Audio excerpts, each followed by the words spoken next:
When people wait years for a single game to release, we expect it to be of the highest quality. We expect it to not release buggy and broken and them actually take into consideration our feedback from the last installment in a franchise and actually improve upon the things that we think could make a game better.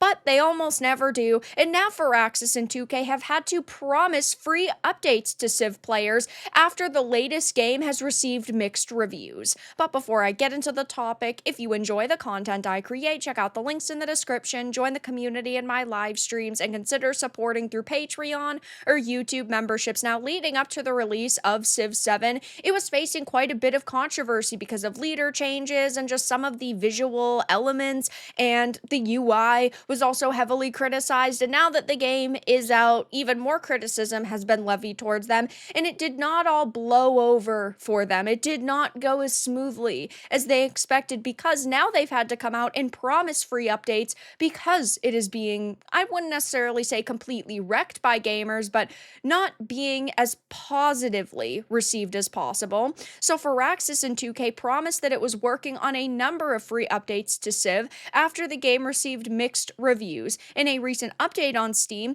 they stated, "We're taking in all your feedback as we shape the road ahead for Civ VII. Work is already underway for free updates to the game, including ongoing improvements to the UI and the addition of community-requested features and other quality-of-life updates." They added, "Stay tuned for more details, including a development roadmap we'll be sharing in the coming weeks." Now, first of all, I am someone who does not like being a beta tester. We should not be expected to pay full price for a game and then it come out and it be buggy and broken or missing features. This should not be the standard in the industry. It's like the director of Avowed just a few days ago had said that, oh, you should expect it to be a bit janky at release, and that's just the price of fun and creativity because sometimes things don't work out the way that the developers intend, but they had their best intentions, and I think that that is complete and utter BS. If you are selling us a full-priced product, it should be a full product, period. If I'm going to be a beta tester, I deserve a 20% discount or a 30% discount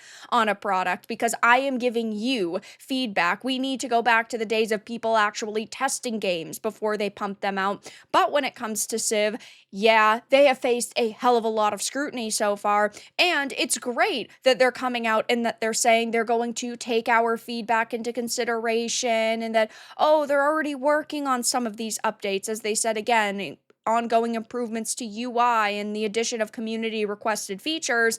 But while they're working on those things and it's all fine and dandy and that is good, they should have implemented these features in the first place, and they shouldn't have barreled forward with the release of a game that was not done or was missing features that they really should have known their community was going to miss. In a blog post, they had indicated that the UI was their top focus. In a blog post, it wrote, "Our top priority is improving the UI. We need some time to digest all of your feedback, but some areas that we've already been looking into include making UI interactions more intuitive, improving map readability, fixing areas of polish like formatting, and more. We're committed to getting this right, and we'll share more details as soon as we can." And that is cool, don't get me wrong, but they should have known from the get-go what their community was going to love and what their community was going to hate. And it really just shows that companies do not give a fuck. They only care about pumping out a product to try to make as much money as possible. And of course, this seems like damage control totally and completely because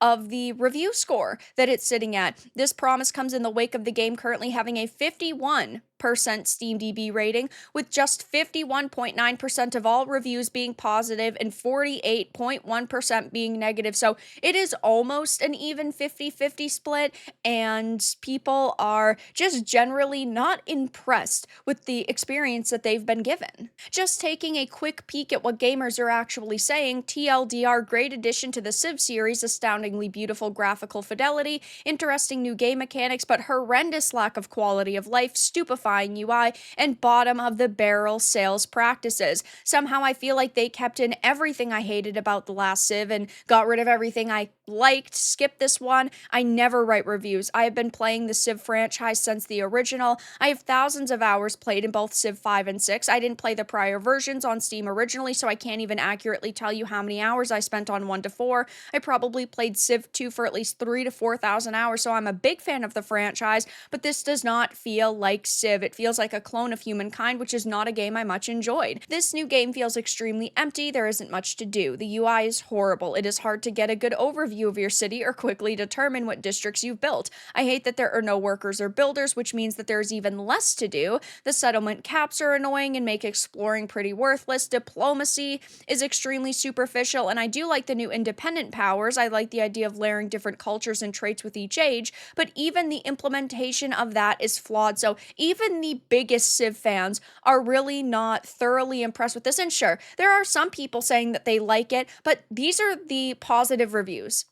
I personally like it. It's fun. We're not talking about really in-depth reviews here. Fun game, great mechanics, and even greater graphics. I'm sorry.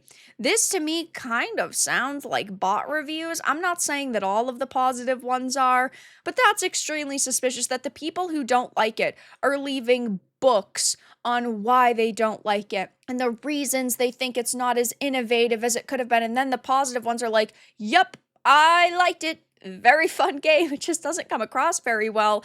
And while the game was in early access and it only now is out in full release, you can just see the difference in player count for the all-time peak from the last Civ game, which was 162,657 versus the newest one, of course, Civ 7, at 84,588. Now, will this go up? Probably, but if you just look at these two numbers, I mean, they're very comparable. A game from 8 years ago is sitting at 56,000 players in-game right now, and the game that just came out is at 78,000, so there's a lot of people who are not buying the newest game, at least at this point in time. Maybe they will in the future, maybe when it goes on sale, maybe over the next couple of days, these player numbers will absolutely skyrocket, but people are not really happy with the product they're getting right now. And while I do not think that activism is a major reason why this game isn't doing so amazing right now,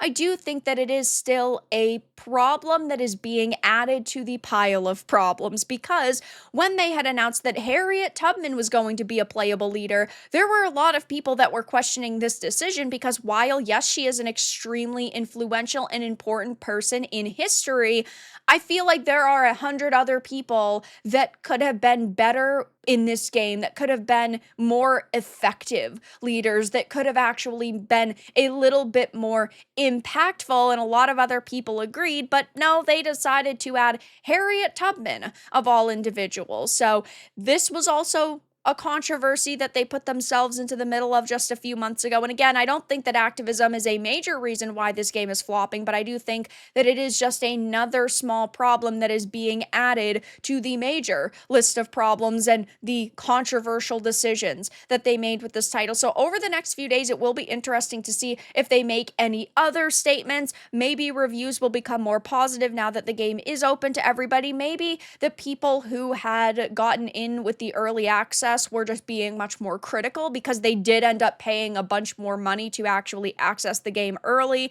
Maybe this will be the average. Maybe it will stay at mixed. Maybe it will tank. Maybe it will go up. Who really knows? But at this point in time, it is really not looking good for Civ 7, and the developers have already had to promise free updates in a desperate attempt to damage control. But that's all that I really had to discuss in this video. Let everyone know your thoughts in the comments below. If you enjoyed this, give it a like, and if you didn't, give it a dislike. I appreciate your support either way, but I'll talk to you all again in the next video really soon.